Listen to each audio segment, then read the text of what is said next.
और इस वक्त की बड़ी जानकारी सामने आ रही है। लोकसभा चुनावों से जुड़ी खबर। बिहार के बाद यूपी में भी इंडिया गठबंधन पर ग्रहण। यूपी में भी इंडिया गठबंधन को लग सकता है करारा झटका। सीट बंटवारे को लेकर सपा आरएलडी में कलह। मुजफ्फरनगर लोकसभा सीट पर दोनों का दावा, एनडीए में शामिल हो सकती है आरएलडी। तो बड़ी जानकारी सामने आ रही है। बीजेपी की तरफ से आरएलडी को 4 सीटों का ऑफर किया गया है। सूत्रों के हवाले से यह जानकारी सामने आ रही है।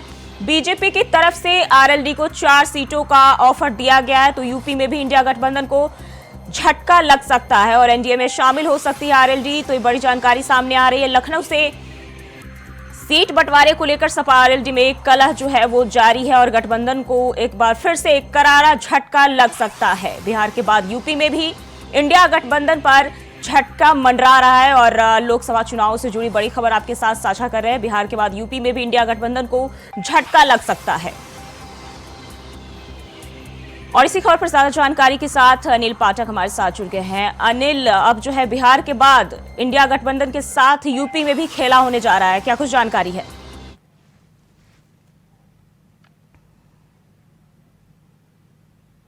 में भी खेला शुरू हो गया है। राष्ट्रीय लोकदल और भारतीय जनता पार्टी की करीबियां जो हैं वो बढ़ती जा रही हैं। सियासत की एक नई खिचड़ी पक रही है। सपा को एक बड़ा झटका लग सकता है।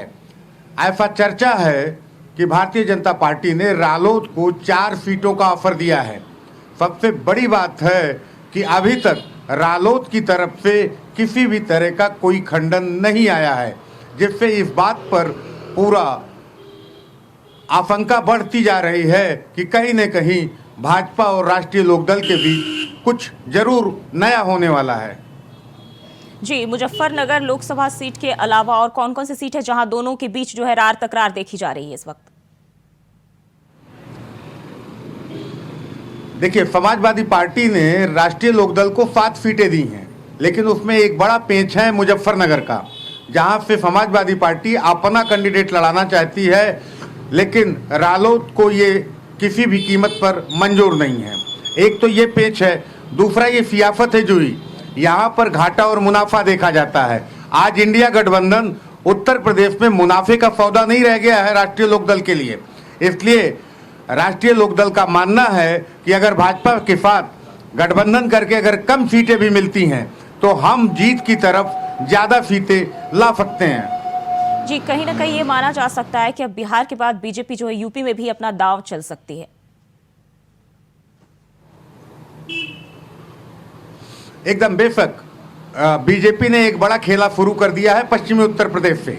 और रही बात पूर्वी उत्तर प्रदेश में, चाहे राजभर हो, चाहे निषाद पार्टी हो, चाहे अपना दल यफ हो, ये तीनों घटक दल जो मजबूत जातियों में पकड़ रखते हैं, जिनका अपना जनाधार है, ये भारतीय जनता पार्टी के साथ है। अब पश्चिमी उत्तर प्रदेश में जाट बेल्ट में रालोद एक बड़ा घटक है, उसको भाजपा अपने पाले में लाने की भरसक प्रयास कर रही है और काफ़ी हद तक सफल भी होती नजर आ रही है, क्योंकि अभी तक राष्ट्रीय लोकदल की तरफ से किसी भी तरह का कोई खंडन नहीं किया है। हालांकि समाजवादी पार्टी के शिवपाल यादव ने कहा है कि राष्ट्रीय लोकदल कहीं जाने वाला नहीं है, इंडिया गठबंधन के साथ चुनाव लड़ेगा। समाजवादी पार्टी के साथ मजबूत अलायंस है राष्ट्रीय लोकदल का। जी, और खबर ये भी मिल रही है कि बीजेपी की ओर से भी उन्हें 4 सीटों का ऑफर जो है मिला है। हाँ, बेशक जुई, राष्ट्रीय लोकदल को 4 सीटों का ऑफर मिला है, जिसमें मुजफ्फरनगर है, बागपत है, मथुरा है। 4 सीटें हैं और ये ऐसी 4 सीटें हैं जो जाट बेल्ट की सीटें हैं, जो परंपरागत सीट रही है रालोद की। जी, अब लोकसभा चुनाव अनिल नजदीक है और ऐसे में अगर जो है एनडीए में शामिल होते हैं तो इंडिया गठबंधन के लिए बड़ा झटका जो है हो सकता है। हाँ बेशक, लेकिन रालोद के लिए भी बेहतर है, क्योंकि पिछला चुनाव जयंत चौधरी मथुरा से लड़े थे। समाजवादी बसपा का गठबंधन था और जयंत चौधरी चुनाव हार गए थे। यहाँ तक कि मुजफ्फरनगर भी हार गए थे, बागपत भी हार गए थे। 2014 में भी एक सीट नहीं जीत पाए थे।